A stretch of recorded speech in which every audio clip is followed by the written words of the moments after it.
Man, that's a great story.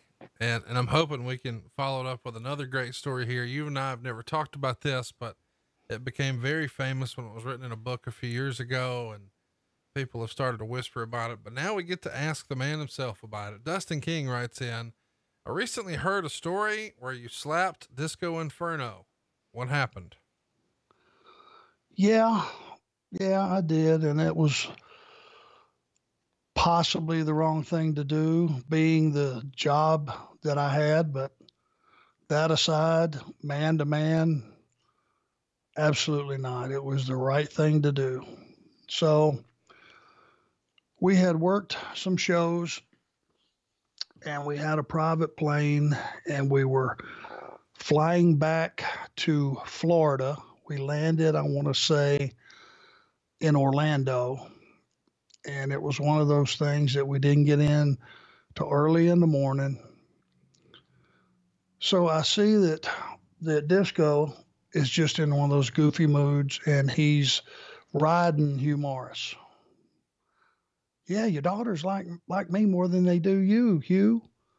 You know, they're fans of me more than they are you. And I see Hugh, who was about 330 at the time, was really getting pissed. Now, this is at baggage claim. It starts. So we get our bags. We go get on the rent-a-car bus. Now it's smaller area, close proximity. He starts again. Yeah. I'm a much bigger star than you are. Now, he's goofing on him, but I could see it ain't getting over. Now he's getting red in the face. And I just leaned in and looked at him. I said, cut the bullshit out. You know, we're all tired as fuck. We're not going to get any sleep. We're going to sleep a few hours, grab a gym, and we got to drive to Jacksonville. Oh, what are you going to do? Beat me up horseman style? Was his reaction. So I slapped the shit out of him and said, no, that's Marty Lundy style, motherfucker. And so I cupped him pretty good, and he got a blank look on his face, and that's the real story.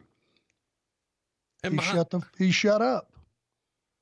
And behind the scenes, you know, it's protocol. If you're the younger guy and the veteran says to do something, you fall in line and do it. Well, you know, you can't slap a guy if you're the agent in charge of the guys, but he just wouldn't let up. And I knew, hey, I might have saved his life. You could ask Hugh Morris, but he was, you know, Bill DeMott. He was absolutely boiling, and he was probably fixed to kill the guy. And it wasn't so much the content, you know, he was just goofing on him, but he just wouldn't let up. And everybody was beat. Nobody had slept. We weren't facing enough time to sleep. And that's always, you know, part of the dread is knowing I got 3 hours to sleep. And if I want to get up, I got to get up and train then because I still got a pretty hefty drive. Those are all things that are facing you when all this shit was going on. Let me ask, when you had this incident with Disco, is there any blowback from the office? Never heard a word. Well, at least they didn't stooge it off then. There you go. Yeah. I mean, he, you know, he was man enough, I guess, to not run to the office. It would have probably cost me my job.